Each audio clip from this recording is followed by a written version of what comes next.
आंध्र प्रदेश के पूर्व मुख्यमंत्री और टीडीपी प्रमुख एन चंद्रबाबू नायडू 1 नवंबर को विजयवाड़ा में अपने आवास पर पहुंचे। उनके समर्थकों ने उनका स्वागत किया, जो उनके आवास के बाहर एकत्र हुए थे। आंध्र प्रदेश उच्च न्यायालय द्वारा कौशल विकास घोटाला मामले में अंतरिम जमानत दिए जाने के बाद नायडू 31 अक्टूबर को राजमुंद्री जेल से बाहर आ गए।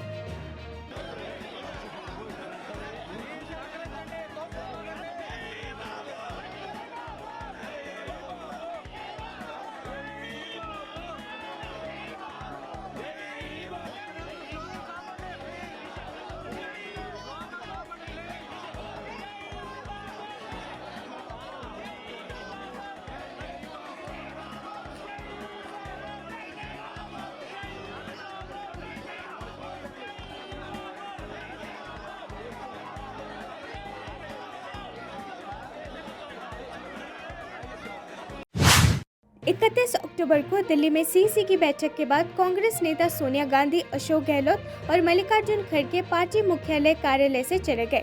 ये बैठक आगामी राजस्थान विधानसभा चुनावों पर चर्चा के लिए आयोजित की गई थी। राजस्थान विधानसभा चुनाव 25 नवंबर को होने हैं।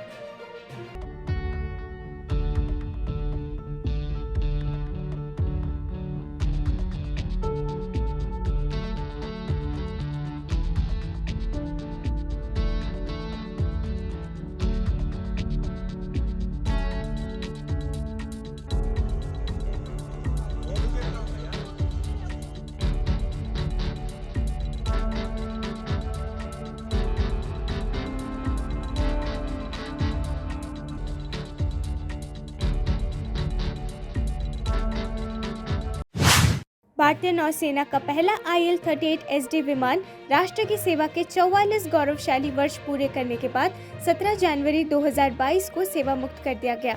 इस विमान को 1977 में भारतीय नौसेना में शामिल किया गया था और ये अपने पूरे सेवा जीवन में एक दुर्जय हवाई संपत्ति बना रहा। ये IL-38 विमान के शामिल होने के साथ ही था कि नौसेना long range anti submarine search और strike, anti shipping strike, electronic signal intelligence और दूर के SAR के साथ संयुक्त हवाई लॉन्ग रेंज मैरीटाइम रिकॉनिसेंस के क्षेत्र में चली गई। लगभग 10,000 घंटे के ऑपरेशनल उड़ान भरने के बाद IN-301 ने कई हवाई ऑपरेशनों में अपनी उच्च साख स्थापित की। भारतीय नौसेना के अनुसार ये अपने परिचालन जीवन के अंतिम दिन तक पूरी तरह से सेवा में रहा और विदाई से पहले 7 घंटे की मिशन की उड़ान भरी।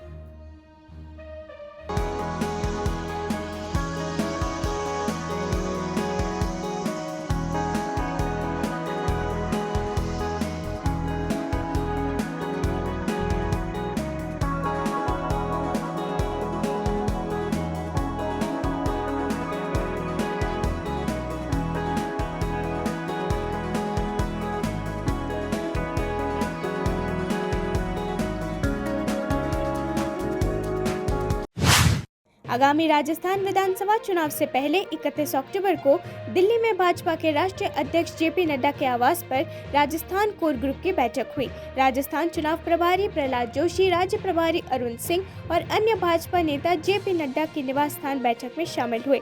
ये बैठक चुनाव के लिए महत्वपूर्ण रणनीतियों पर चर्चा के लिए आयोजित की गई थी। राजस्थान में 25 नवम्बर को मतदान होगा, जबकि वोटों की गिनती दिसंबर को होगी।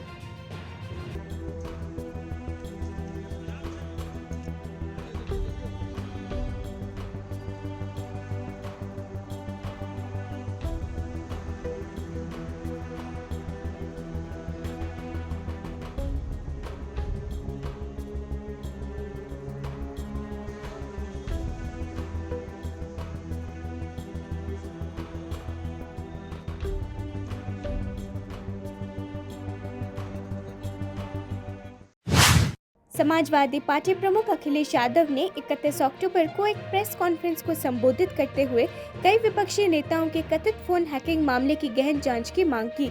विपक्ष के कई नेताओं द्वारा उनके एप्पल डिवाइस को हैक करने का आरोप लगाए जाने पर अखिलेश यादव ने कहा, ये दुखद बात है। मुझे सुबह ये संदेश मिला जिसमें कहा गया कि आपका डिवाइस हैक किया जा रहा है या निगरानी की जा रही है। राज्य प्रायोजित एजेंसी पर निगरानी क्यों की जा रही है? लोकतंत्र में इसके लिए कोई जगह नहीं है, इसकी जांच होनी चाहिए। और ये जो मैसेज बता रहा है कि आपका स्टेट एजेंसी या स्टेट की तरफ से हैक किया जा रहा है या जासूसी की जा रही है। तो बड़े दुख की बात है, आज हमारे डेमोक्रेसी में, लोकतंत्र में आजादी और आपकी प्राइवेसी को भी ये किस लिए उसको खत्म करना चाहते हैं? आखिरकार जासूसी किस लिए? और इस सीमा तक कि जो पार्टी के बड़े नेता हैं, पार्टियों के बड़े नेता हैं, उनके मोबाइल सर्वेलेंस में ले लिए जाए, उनकी जानकारी हो जाए, ये बड़ा दुखद है और डेमोक्रेसी में इसके लिए कोई जगह नहीं है। 31 अक्टूबर को गाजीपुर सिटी से आनंद विहार जा रही सुहेलदेव सुपरफास्ट एक्सप्रेस उत्तर प्रदेश के प्रयागराज बाहरी क्षेत्र में पटरी से उतर गई। राष्ट्रीय राजधानी क्षेत्र के जनसंपर्क अधिकारी अमित मालविया ने कहा, गाजीपुर सिटी से आनंद विहार टर्मिनल जा रही Suheldev superfast express Delhi Prayagraj junction के पास पटरी से उतर गई। ट्रेन वरिष्ठ अधिकारी मौके पर है, सभी यात्री सुरक्षित है। अधिक जानकारी की प्रतीक्षा है।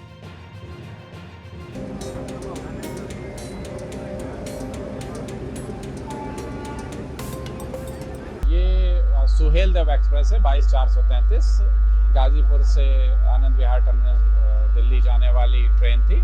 ये प्रयागराज जंक्शन से लगभग 8:45 बजे चली और इसके इंजन के 4 पहिए और उसके पीछे जनरेटर कार के 4 पहिए पटरी से उतरे, जिसको इस घटना की तत्काल कार्यवाही करते वरिष्ठ अधिकारी मंडल प्रबंधक सहित मारे गए हेड कांस्टेबल गुलाम मोहम्मद डार की पुष्पांजलि समारोह 31 अक्टूबर को जम्मू कश्मीर के बारामूला में आयोजित किया गया था, जो आतंकवादियों द्वारा गोलीबारी के बाद घायल हो गए थे।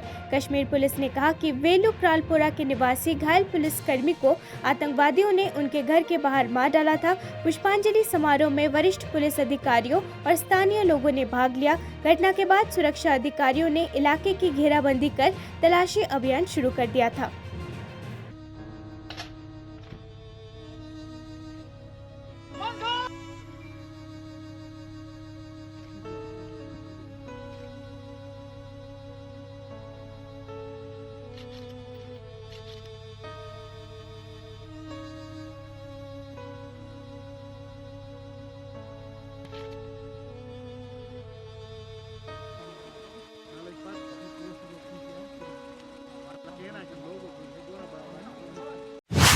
भारतीय महिला हॉकी टीम ने 31 अक्टूबर को चल रही महिला एशियन चैंपियंस ट्रॉफी में अपनी लगातार चौथी जीत दर्ज करते हुए जापान को 2-1 से हराने के लिए एक असाधारण खेल खेला। भारतीय आक्रमण के बीच एक गहन हाई वोल्टेज मैच में जापानी डिफेंस मेजबान टीम शीर्ष पर आ गई। जापानी डिफेंस को नष्ट कर दिया और एशियन चैंपियंस खिताब पर अपना अटूट सिलसिला जारी रखा। ये खेल बेहद रोमांचक था, जिसमें अंत में भारतीय शीर्ष पर रहे। भारतीयों ने प्रतियोगिता में गोल न खाने की जापानी परंपरा को तोड़ दिया, क्योंकि कुशल भारतीय स्ट्राइकरों ने जापानी डिफेंस को पूरी तरह से भेद दिया था। It was pretty good. I think the only reason, again, the yellow card cost us because the momentum shifts in the game. So we need to be a little bit smarter, but luckily they also got a yellow card. Yeah, quite happy. The girls executed the game plan really well. We can always do things better, but I'm really happy, especially how we started the second half and creating opportunities, and actually the fourth quarter also, after they equalized, the ability for us to keep going and score the second goal is really important.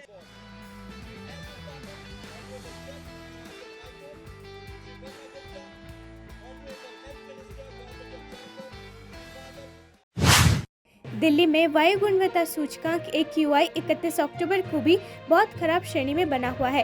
अक्टूबर 2023 में राष्ट्रीय राजधानी की वायु गुणवत्ता पिछले 2 वर्षों की तुलना में खराब रही है। राष्ट्रीय राजधानी क्षेत्र में पारा गिरने और हवा की गुणवत्ता खराब होने के कारण स्वास्थ्य विशेषज्ञों ने लोगों के स्वास्थ्य को लेकर चिंता व्यक्त की है।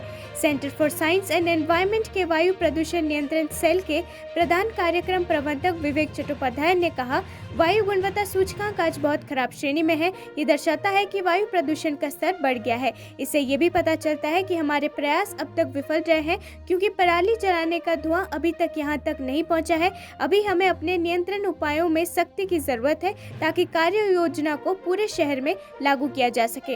अगर हमारे प्रयास सफल नहीं हुए तो हवा की गुणवत्ता गंभीर श्रेणी में जा सकती है।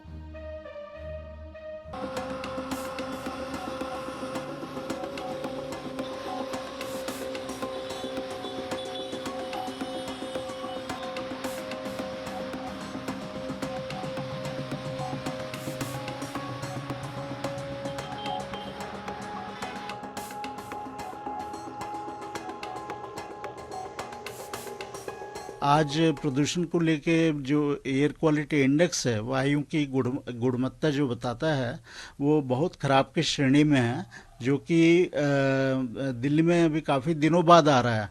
तो उस हिसाब से अगर देखा जाए तो काफ़ी एयर पॉल्यूशन के लेवल्स काफ़ी बढ़ गए हैं, ये एक इंगित करता है। और दूसरा ये हमें बता रहा है कि हमारे प्रयास विफल रहे हैं अभी तक, बिकॉज अभी अगर देखा जाए कि पूरा जो पराली का धुआं है वो भी नहीं आया है, ये शहर के ही स्रोतों से ही प्रदूषण ये बढ़ रहा है। तो ये जो हवा स्थिर हो रही है और हवा की गति काफ़ी कम हो रही है, उससे प्रदूषण काफ़ी इकट्ठा हो रहा है।